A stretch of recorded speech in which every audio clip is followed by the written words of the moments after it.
اللہ کا حکم قرار دیتے، جبکہ ابھی وہ 5 سال کا بچہ ہے۔ تو گویا پیغمبر کا بیٹا اللہ تعالیٰ ان کے اذہان قلوب کو اس معیار میں پہنچاتا ہے جس معیار میں کسی انسان کی عقل رسائی نہیں کر سکتی۔ تو جب یہ پیغمبر کے بیٹے کا یہ عالم ہے اور بچپنا کی حالت کا یہ عالم ہے کہ ان کی عقل تک، ان کی فکر تک، ان کی سوچ تک کسی انسانیت کی عقل، کسی انسانیت کی سوچ جانا وہاں ممکن نہیں، تو پھر پیغمبر کی ذات تک پہنچنا کہاں ممکن ہے؟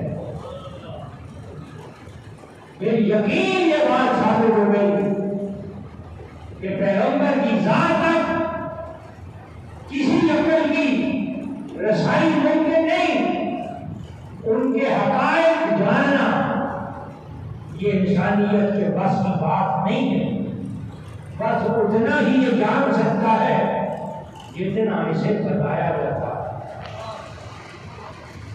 وگرنہ حقائق تو وہاں سے شروع ہوتے ہیں جہاں بتانا بند ہو جاتا ہے، جہاں بتانے کی بات ختم ہو جاتی ہے، جہاں کار بند ہو جاتا ہے وہاں حال شروع ہوتا ہے، اور جہاں حال جا کے ختم ہوتا ہے وہاں حقیقت کا آغاز ہوتا ہے۔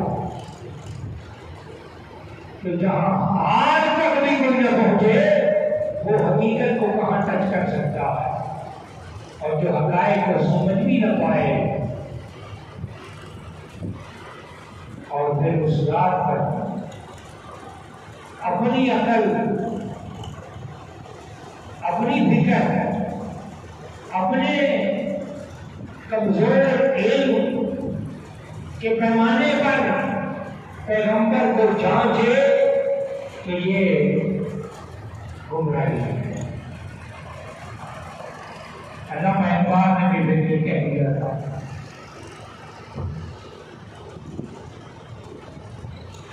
یہ نظر کی کرامت تھی کہ یہ مقصد کی کرامت تھی کہ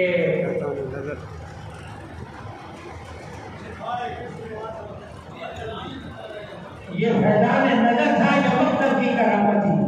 سکھائے کس نے اسماعیل کو آداب فرزندی، شکریہ سر۔ سکھائے کس نے اسماعیل کو آداب فرزندی؟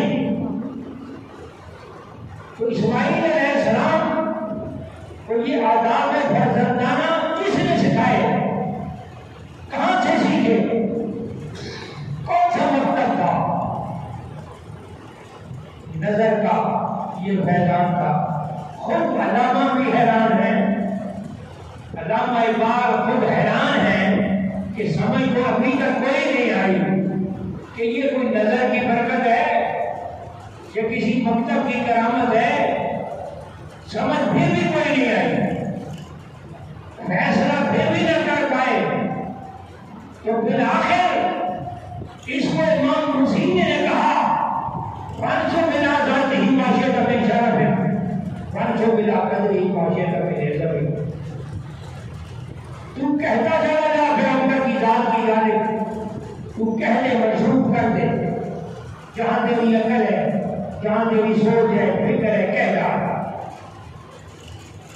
تو کہنے کے بعد بھی اگر ان کے مناطق کو اور اپنے کہنے کا تقابل کرے گا تو پھر تجھے کہنا پڑے گا،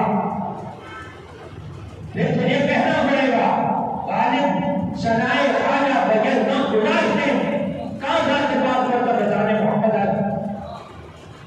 کہ زندگیاں ختم ہوئی اور قلم ٹوٹ گئے، تیرے اوصاف کا ایک بات بھی پورا نہ ہوا، پھر یہ تمہیں کہنا پڑے گا۔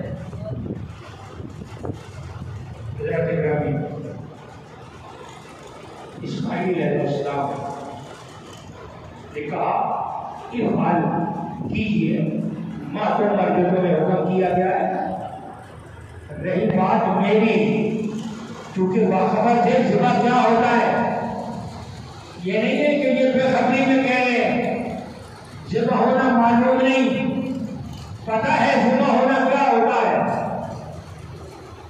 اس کے پھر جواب میں اپنے باپ کو اپنی حیثیت کا ذکر کر رہے ہیں، ستاجدونی انشاءاللہ من الصابرین۔ رہی میری بات کہ ذبح کے وقت میرا عمل کیا ہوگا، میری کیفیت کیا ہوگی، فرمایا میرے ابا حضور آپ اپنی بات اللہ کے حکم سے جو ہوگا ہے وہ کر لیں، میری بات یہ ہے کہ مجھے انشاءاللہ صبر کرنے والوں سے پاؤ۔ چنانچہ ایسا ہوا، صبر کرنے والے ہی وہ پائے گئے، انہوں نے روک نہیں کی، کٹی آنکھوں میں باندھ دی گئی۔ اور یہ بات بھی کتابوں میں موجود ہے کہ اسماعیل علیہ السلام نے اپنے والد سے فرمایا کہ میری آنکھوں پہ پٹی باندھی ہے، اپنی آنکھوں پہ بھی پٹی باندھیں، کہیں ایسا نہ ہو کہ آپ میری گردن پہ چھری رکھیں تو آپ کی نگاہ محبت میرے چہرے پر پڑے اور چھری کہیں رک نہ جائے۔ اپنی آنکھوں پہ بھی پٹی باندھیں تاکہ آپ بے ڈرے اللہ کے حکم کو پورا کریں۔ چنانچہ ایسا پھر ابراہیم علیہ السلام نے کیا۔ اللہ تعالیٰ نے اس کے عوض میں اپنی طرف سے اسماعیل علیہ السلام کے نام کا کنبہ جنت سے لا کر ذبح کرا دیا، وہ ذبح ہو گیا۔ یہ ہے اس کا پس منظر قربانی کا۔ اسی لیے قیامت تک اللہ کے محبوب صلی اللہ علیہ وسلم نے ارشاد فرمایا کہ یہ قربانیاں ہمارے لیے واجب ہیں اور یہ صاحب استطاعت اس کو کرتے رہیں گے۔ اور اللہ کے محبوب صلی اللہ علیہ وسلم نے فرمایا کہ جو آدمی قربانی ذبح کرتا ہے، ایک تو یہ ہے کہ اس کے جتنے بار ہوں گے قربانی کے جانور کے، جتنے بار ہوں گے ہر بار کے بدلے قربانی کرنے والے کے گناہ معاف ہو جائیں گے، نیکیاں لکھی جائیں گی۔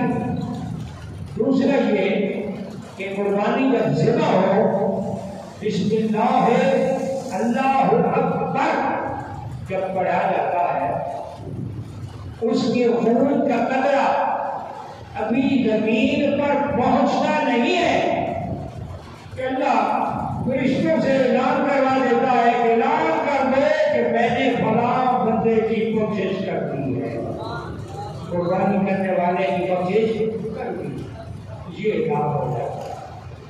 تو کیونکہ قربانی رضا الہی کے لیے کی جاتی ہے، اللہ کے حکم سے کی جاتی ہے، تو اس کے وہی شرائط ہیں جو اللہ کے حکم کے ہیں، یعنی اللہ کے حکم کے مطابق اس کو ذبح کرنا ہے، اس کے مطابق اس کے گوشت کیسے بنانے ہیں، اسی کے مطابق اس کو تقسیم کرنا ہے۔ یعنی ایسا نہ ہو کہ یہ عام جانور سمجھا جائے، یہ عام جانور نہیں ہے، یہ اللہ کے حکم سے ذبح ہو رہا ہے۔ تو 364 دن اپنی مرضی سے ذبح کرتے ہو، مرضی سے کھاتے ہو، یہ اللہ کی مرضی سے ذبح ہوگا، اللہ کی مرضی سے کھایا جائے گا، اللہ کی مرضی سے تقسیم کیا جائے گا، اللہ کی مرضی کے مطابق یہ اپنے اختتام تک پہنچے گا، اول سے آخر تک اللہ کی مرضی شامل رہے گی۔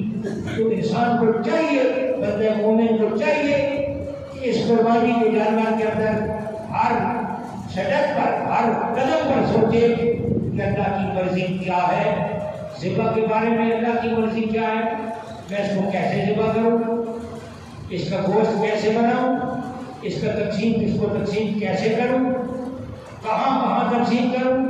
بلکہ علماء نے لکھا ہے کہ اس گوشت کو پر مذہبوں کو نہیں دینا چاہیے، اس کا گوشت قربانی کا بد مذہب کو نہیں دینا چاہیے۔ اور میں سوچا میں نے کہ یہ کیوں ہے، اس کی وجہ کیا ہے، بد مذہب کیوں نہیں دینا چاہیے؟ تو اللہ تعالیٰ نے میرے ذہن میں ایک بات القاف رکھا، وہ یہ ہے کہ چونکہ قربانی کا جانور جب یہ اللہ کے حکم سے تقسیم ہوتا ہے، بندہ دان مومن کے جب یہ پیٹ میں جاتا ہے تو بندے بھی جنتی اور یہ جانور بھی جنتی، یہ بھی کب زندہ کیا جائے گا اور قبر میں کھڑا کیا جائے گا۔ جب یہ گوشت کسی جہنمی کے پیٹ میں چلا گیا تو یہ جانور اپنے پورے گوشت کے ساتھ زندہ نہیں رہے گا، اس کی زندگی اس کے پورے گوشت کے ساتھ ممکن ہے، کیونکہ اس کی ہڈیاں، اس کا گوشت پھر آئے گا، وہی بنے گا، نیا وجود نہیں ہوگا۔